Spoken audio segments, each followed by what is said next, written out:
Dr. Nagarajan Ramamoorthy sir to please come over the dais and please share his valuable thoughts. Please, sir. But not without a huge round of applause.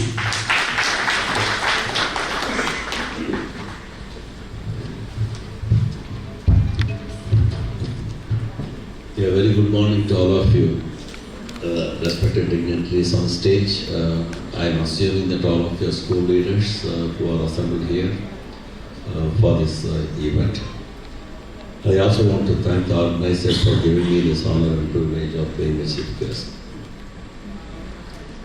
I'm not going to spend a lot of time, but I just share a few of my thoughts. Many times before the event we were talking about education. You are all in the school education, I'm in the higher education.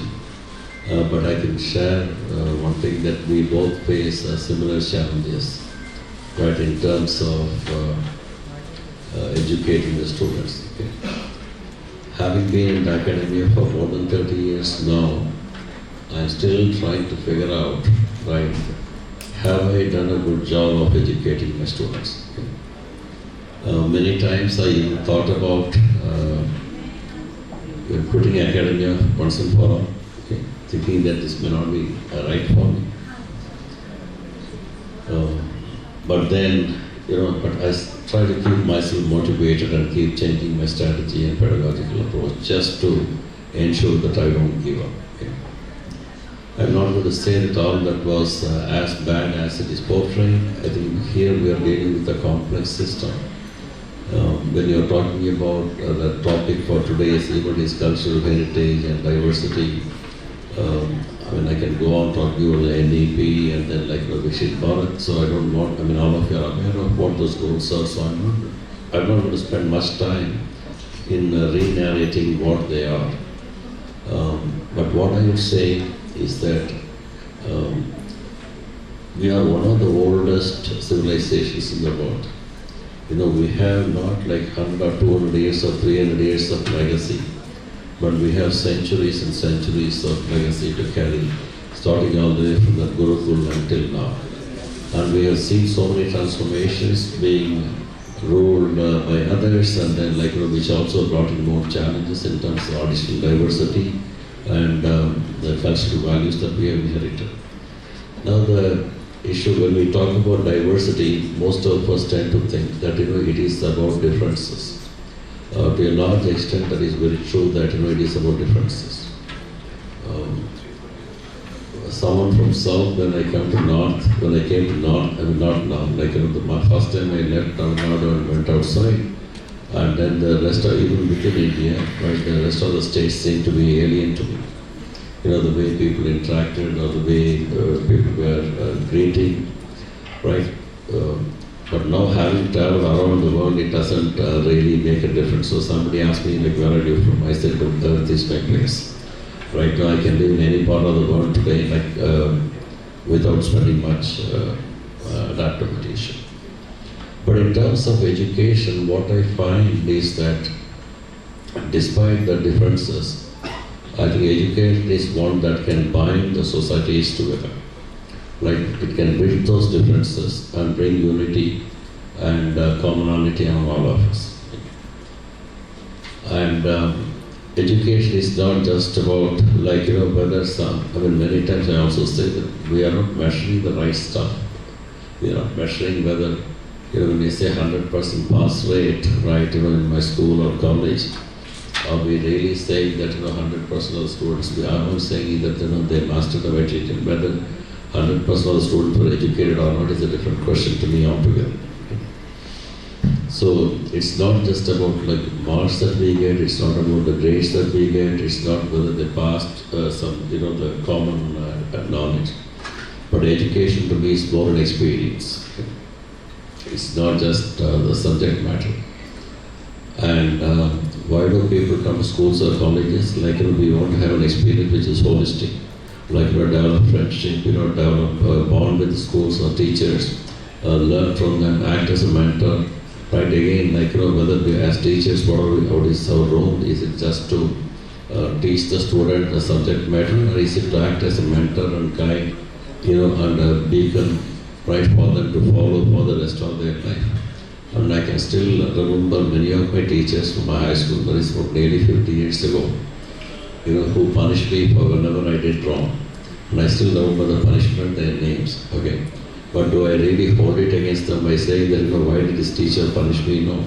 Either had he not punished me at the right time, probably like I would have continued to do the mistakes I made. And I might not have been a better citizen today than, as I am today. Okay? So let us understand that, that how do we bring the diversity gap, how to educate people, how to provide them an experience in life, where it's a transformative change, right? These are some of the challenges.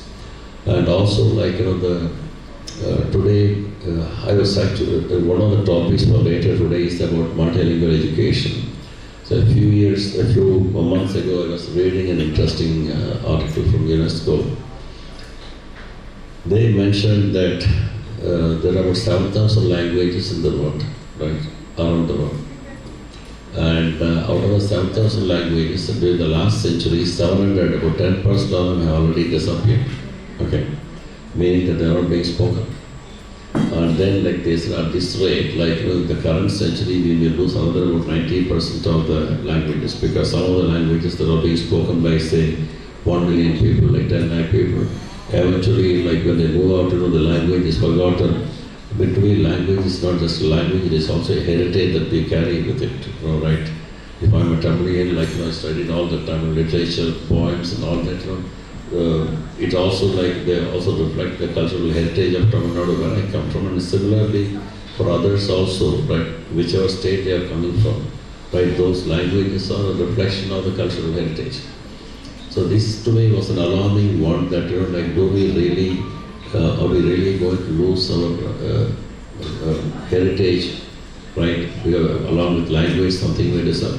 I mean, honestly, my children cannot speak Tamil. I mean, I feel sad that, by mistake, they grew up in the US, they are very fluent in English, but Tamil is something. So as teachers, I would basically request all of you to reflect upon. And I know that there are pressures, which we were talking before this, about passing a NEET exam and JEE, how many of them go to what do you call IITs, right? These pressures are always there. It was there during my time 50 years ago. And they are there today. And I can also tell you that another 50 years later also it will be there. Okay? So that's not going to change. But what can change is that as teachers, how you, in addition to the technical knowledge, the subject matter, how you are able to impart a holistic education, which also includes, like, again, access to diversity. There's a pressure on gross enrollment ratio. Right, for example, we have to ask ourselves questions like, do we really ignore people with disabilities from the society, right, and not give them the opportunity, or how do we achieve those things? I'm not going to say the path is an easy one, the path is tough one, okay? But still we must figure out ways and means of successfully navigating through this, and build an inclusive society which is based on the strengths of diversity and our own rich cultural heritage. But it's not one and it's not saying that we have to give up one for the sake of other.